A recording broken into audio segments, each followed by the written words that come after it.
we're all stuck with our own conditioning patterns. And even though we're humans, we're a lot like other animals. And this has been proven over and over at this point, that we can be conditioned to think certain things, to feel certain things, to be certain things.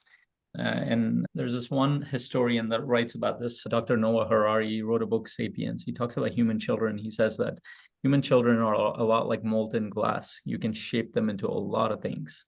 This is why we can have such a diversity of people from so many different cultures believing different religions, different beliefs, and different thought processes, different ways of doing things, so many different strategies of life, because we can train people to think in any way we want them to think. In fact, I've lived in 3 different cultures, and it's funny when you leave a culture and you look back, you're like, oh shit, there was a lot of propaganda there. And then when you get to the other one, I'm like, I wonder if there's more propaganda on this side. Of course there is. That's to be assumed. But here's an interesting thing. So children believe anything. I'll tell you something about my kids. So we play this game. I think my 7-year-old has caught on by now. But we used to, when they were little, actually, we still play it, but I used to play this more with both of them. I have 2 daughters now. They're 7 and 4. Especially a couple of years ago, we would play hide and seek, and I would hide behind something, and they would come and look in that area, and I'm not there, and then I would get up and just, it would be a couch, and I'm sitting on the couch as if they never saw me, and then they will come back and be like, Aliyah would come around, my daughter, she'd be like, she'll look at me, I'll be like, what, you didn't see me? I was sitting here the whole time. She looks at me, she's like, no, you weren't. I came here. I'm like, well, did you not know I had invisibility powers? She's like, no, you don't. She's like a superhero person. She likes superheroes, and I do too. But you can tell on her face, she doesn't know how to make sense of that. She's like, what? Does my dad know how to go invisible? But she's smart enough to say, she's like, well, do it now. I'm like, well, no, I only do it at certain points. But it's not like, the interesting thing is, there were times when I could look at her face and she was believing it. This is how we are as human beings, no matter how much we've grown. And by the way, every major system, whether powers, governments, anybody, they use that against people. They will convince you of all sorts of things that are not real, but you will believe that it's real. Now, ideally, as conscious beings, we want to learn how to decipher one thing from another, and that's very hard to do in a complex world.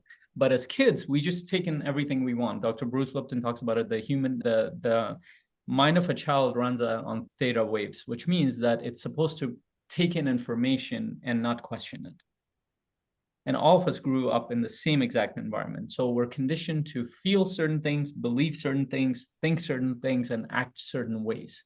So what happens? There are good things that we're taught, of course. There are good things in our culture, in our religion, in our life, in our society. And there are things that are negative. There are things, and how I define negative, things that are not serving us anymore. And there are things that are downright destructive. And I've seen that in my clients. I've seen that in my own life. So for example, somebody would be in a completely abusive relationship, even though in their own culture, they will say that don't be in an abusive relationship, but they're conditioned to stay in it. So they'll be in an abusive relationship where they're physically harmed every day.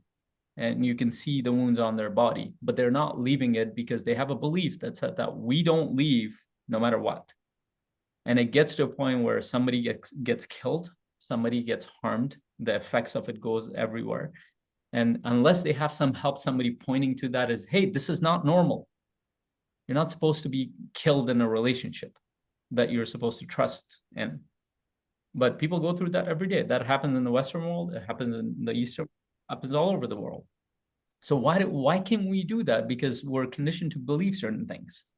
We're conditioned to think certain things about ourselves, about other people, about the world. Think about somebody growing up in a family where they're taught that you live in a dangerous world, in a very dangerous world. Now, I actually grew up in a dangerous world, but it was very interesting that my parents, even though we were in danger, we were taught to like connect with the positive things in our life, to be loving around each other, to have that time together with each other, even though we were in war and famine and all sorts of things at times, but we felt we could connect to the positive moments of life, and we were told that there's a lot more to life than just this.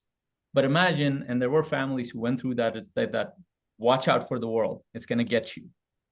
And when you grow up with that thought process, your mind looks for that.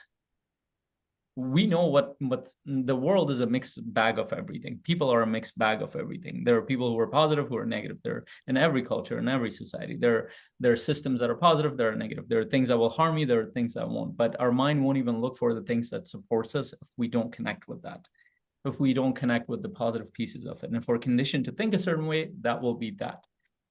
Now, there are some of the things that are obvious. There are some things that are completely not obvious at all. There are people that we will go through a whole life thinking that I know this thing and I know this is real, but it is harming us in ways. For the longest time, for example, I believed that I'm this introverted person that couldn't talk to people.